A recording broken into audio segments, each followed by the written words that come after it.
Et j'aurais voulu commencer cette soirée en vous posant une question que j'ai jamais posée finalement sur les 4 hors-série précédents.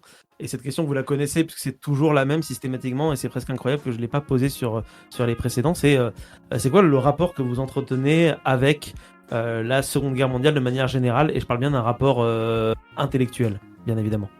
C'est-à-dire Bah, qu'un ça, rapport j'avais plein de charnel, vannes ça qui va être venaient, là, mais compliqué. bon. Hein. Eh oui, mais tu les avais déjà faites la dernière fois dans un ouais, podcast c'est vrai. populaire, vous vous souvenez. Ouais, c'est ça. Avec Franck, on était sur la même longueur d'onde au niveau du mais bon. Non, mais par exemple, Franck, tu as quand même participé à La Seconde Guerre mondiale. des hors-séries sur les 4. C'est ta fibre d'historien qui te donne envie de parler de cette période? Ouais, bah en vrai, la Seconde Guerre mondiale, c'est un peu un sujet presque inépuisable. Le truc, c'est que la Seconde Guerre mondiale, c'est des méchants iconiques qui ont le look des méchants, les motivations des méchants.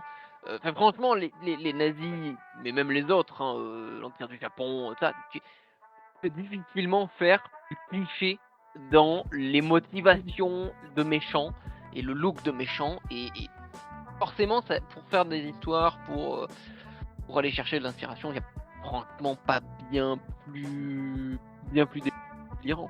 En plus de ça, il y a tout le côté presque orwellien des régimes totalitaires qui fait que, pareil aussi, ça s'ajoute sur le côté sombre. Après, oui, il y a l'aspect histoire, mais en vrai, la Seconde Guerre mondiale, je pense que ça fait plus récemment que je m'intéresse à fond dedans, entre guillemets. Plus il y a de l'Uchronie d'ailleurs, que réellement depuis longtemps, quoi. C'est pas genre ma passion, la Seconde Guerre mondiale.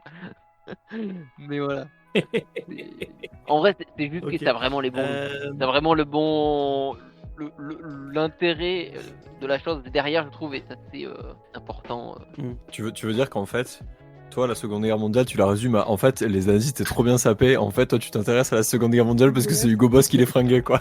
Non, mais le pire, c'est qu'en plus, tu vois, c'est des trucs tout cons, mais les troupes anglaises en Égypte, tout ça, c'est des. Ça a vraiment imposé des images en fait dans l'imaginaire collectif. Le soldat soviétique à Stalingrad, il y a des. Alors que la plupart du temps, les images que les gens en ont sont complètement fausses. Le coup de 2 soldats, un fusil, tu vois, c'est des trucs cons. Allons, Merci. coucou le cinéma. Mais ça crée des images qui sont indécrottables. C'est comme certaines autres périodes d'ailleurs, les mousquetaires, les chevaliers, les vikings. Il y a des trucs qui se sont tellement ancrés que forcément ça devient incontournable, j'ai envie de dire, dans le milieu. Tu peux pas faire par exemple de l'Uchronie, tu peux pas faire une scène d'Uchronie, tu peux pas si tu ne parles pas de la Seconde Guerre mondiale, c'est pas possible. Au moins une fois, selon le pays d'où tu viens, en le mettant en scène.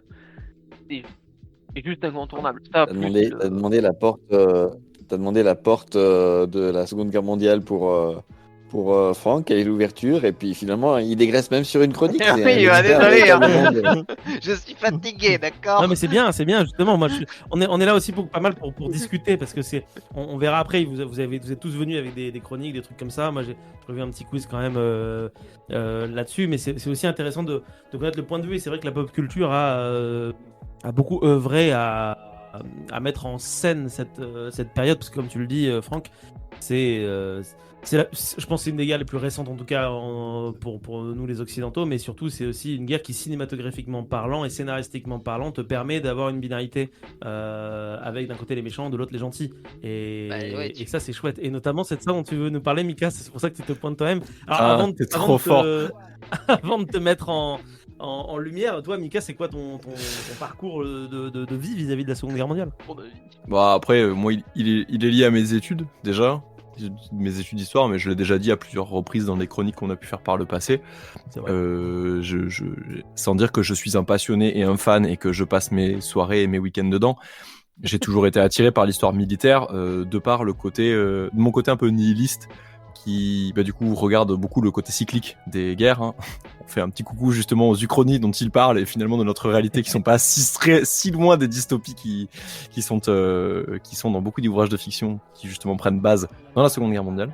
Et c'est vrai que la Seconde Guerre mondiale, il y a comme tu dis, une iconographie, une cinématographie qui est très typique et qui est je sais pas, quelque part qui fascine un peu et qui effectivement ont donné beaucoup de sujets, notamment dans la pop culture dont je vous parlerai plus tard. Voilà. Mais ouais, Donc de pop culture que tu vas nous parler ce Exactement. soir. Pour Et, changer un peu.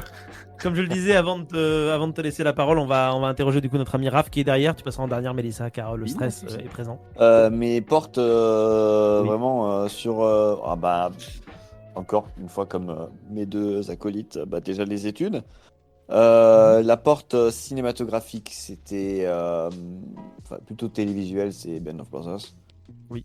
Bien sûr, Tu m'as évidemment. montré d'ailleurs et je t'en remercie. Du fond du Mais cœur. c'est un grand plaisir, sans cesse renouvelé. Et plutôt aussi pour ce qui est jeux vidéo, à la bonne époque, la Medal of Honor.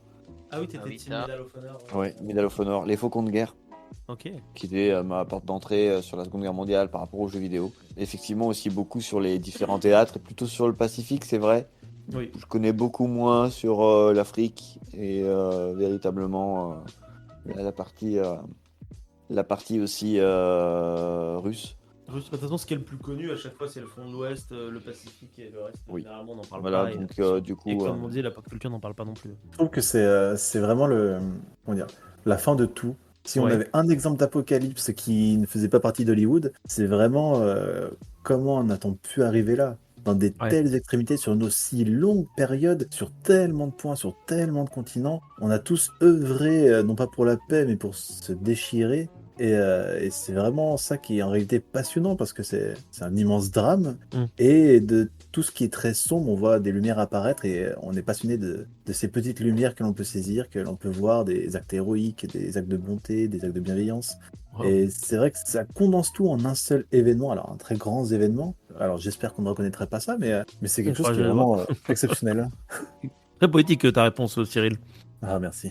La Seconde Guerre mondiale, pour moi, ça va reprendre un peu ce qu'a dit Cyril. C'est vraiment une fin. C'est la fin d'un monde, la fin d'une époque, pour un espèce de renouveau après au niveau géopolitique. C'est la fin du vieux continent, la domination de l'URSS et de les États-Unis, de Paul.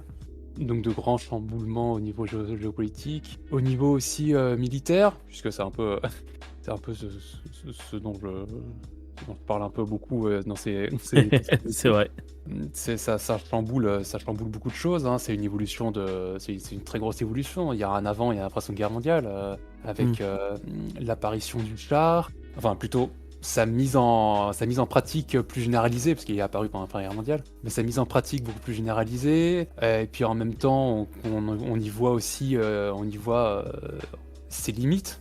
La Seconde Guerre mondiale, ça a vraiment été son heure de gloire et en même temps son chant du cygne, je trouve, au char, même s'il y a eu d'autres, même s'il est continué à exister avant, mais après, je veux dire, mais on se rend compte que le char n'est pas une arme miracle. Et donc voilà, donc après, le char est une de ces innovations dans la Seconde Guerre mondiale parmi d'autres. Donc au niveau militaire, c'est vraiment excessivement intéressant dans le chamboulement que ça a été. Oui, tu nous en avais pas mal parlé, j'en profite pour faire de la promo, hein, mais sur ta chronique sur quand on avait parlé de la libération de Paris, où tu avais parlé justement des régiments de chars, Oui. je m'en souviens bien. Et toi, Clément, du coup, le problème de la Seconde Guerre mondiale, c'est que les gens écrivent, donc j'imagine que t'as pas... déjà, voilà quoi. Il n'y a plus d'outils en silex, il y a plus... C'est chiant. Il y a Chiant, des putain. chars d'assaut, voilà. Non, mais après, voilà, quand même, la Seconde Guerre mondiale, c'est vraiment là aussi, enfin, c'est le début d'une nouvelle ère, mais dans le sens où on a vraiment une guerre qui est où on a beaucoup plus de côté, armes chimiques, dans ce sens-là, tu vois, là, et moins dans le rentre-dedans comme l'étaient les guerres du 19e ou même encore la Première Guerre mondiale, hein, mais moi j'ai la sensation que la Seconde Guerre est plus sournoise, tu vois, dans le... Ouais. Je me suis dit, Dans il y a encore les combat de rue, affrontements. comme ça. Ouais, et du coup, déjà, les armes chimiques aussi, elle est beaucoup plus cruelle à ce niveau-là, puisqu'on on avait commencé à développer beaucoup plus la chimie et la science un peu plus récente. Et il y a des expérimentations. Alors, peut-être qu'il y avait eu des expérimentations bizarres mais dans les autres siècles, hein, mais dans la Seconde Guerre, là, on a des récits, ce qui se passait au Japon ou très certainement aux États-Unis et en Allemagne aussi, hein, mais. Des trucs un peu plus horribles, en tout cas, qui peut-être nous choquent plus parce que c'est avec des outils qu'on utilise encore un peu aujourd'hui. Ouais. Même si d'ailleurs ça a fait avancer la science pour de mauvaises choses. Ouais. En plus, j'ai pas envie de l'appeler la guerre scientifique parce que je pense que s'il y en a une aujourd'hui, ce sont toutes les guerres récentes avec les drones. Oui, ça, à chaque fois, toujours. On pousse de plus en plus, mais je trouve qu'il y a un vrai gap, tu vois, entre la. Oui, c'est le côté guerre moderne en fait. Ouais, au c'est ça, en sens fait. Là, il y a pas propre, longtemps, il y a pas longtemps, on parlait de la guerre civile aux États-Unis. Oui, la guerre de sécession. Ouais. Moins d'un siècle plus tard, on était vraiment du corps à corps presque, hein, Ouais. sur plusieurs jours ou pour prendre juste une colline. Là, la Seconde Guerre, il y a un gap. Il y a un gap technologique qui fait qu'elle me marque plus en tout cas. Ouais, c'est une sorte de première guerre réellement moderne au sens propre, combat de rue, armes à répétition à longueur de temps, ce genre de choses. Et puis c'est aussi l'horreur, comme le disaient Cyril et Léo, c'est l'horreur au sens propre, quoi, parce que c'est les civils aussi qui trinquent énormément.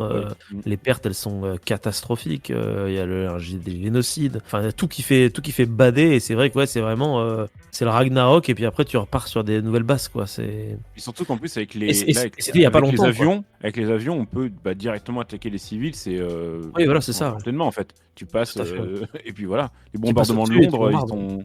Tout à fait. C'est vrai que récemment, on a réévalué le nombre de victimes, parce que l'ancien nombre était à 50 millions, mais maintenant on a augmenté à 70 pour le nombre total de victimes à la Seconde Guerre mondiale. Ouais, à cause de la Chine, à cause de la Chine, mais- par la Chine. Oui, Ouais, surtout Actuellement, à chaque fois cause du qu'ils créent un théâtre bâtiment, chinois. ils déterrent des charniers, donc. Ah oui, ok, waouh. Ouais, c'est. Ouais, c'est Je crois que colossal. juste en Chine, le nombre de civils chinois morts, c'est autant que tout le reste des victimes mondiales. Ah ouais, d'accord. Les Japonais se Attends, sont on fait en plaisir parle à tester très leurs armes peu dessus. Oui, c'est ça, il y C'est avait pas Ken vrai- c'est pas Payday qui vraiment faisait mis- ce genre de choses. Ouais, et puis j'ai l'impression que c'est pas vraiment mis en avant, que ce soit dans la culture populaire ou autre, des conflits en Chine sur le territoire chinois. Non, du tout, parce que la culture c'est vrai que populaire, c'est c'est la ça, culture américaine, donc ça tourne oui, autour bah de. oui, c'est vrai. Hollywood, Je devrais le putain. savoir en plus. Le soldat Ryan, bordel. Voilà. Tout Putain, le monde bah a, oui. pareil, tout le monde a oublié le rôle de la Russie dans la défaite de l'Allemagne aussi. Tu vois, c'est parce que c'est pas des choses qui sont. Oui. De moins sont en moins, en évoqués. vrai, maintenant, ça commence Ouais, à ça commence à sauter revenir. Ça dans- commence à se savoir, mais tu vois, notre génération de quand on était petit. Oui. Enfin, tu joues à Call of Duty, tu vas pas jouer les Russes, quoi. Tu joues soit les Allemands, soit les Américains. Tu joues à Sniper Elite, t'es un Américain qui tue Hitler au fond de l'Allemagne. Donc,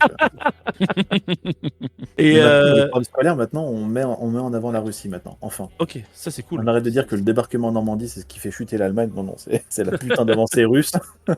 C'est l'armée rouge. Petit chiffre pour illustrer ça, 80% des pertes de la Wehrmacht ont été faites sur le front de l'Est. Ouais, c'est effectivement. Le Ouais. rouleau compresseur russe. Rouleau compresseur, ouais. Le mec, ouais. Ouais. L'Allemagne c'est une grenouille et les Russes ont un rouleau compresseur, quoi. Effectivement. Même Alors, Napoléon n'a malgré pas tout, réussi. les hein, donc, Allemands ont fait plus de pertes chez les Russes que ce qu'ils en ont eu, malgré tout. Oui. Donc les Allemands se C'est sont vrai que les très Russes bien ont- battus. Ils ont pris cher, ouais, carrément. L'Ukraine, elle a tué beaucoup de Russes, hein, déjà à l'époque. Déjà, les Ok. problèmes. Clin d'œil, clin d'œil.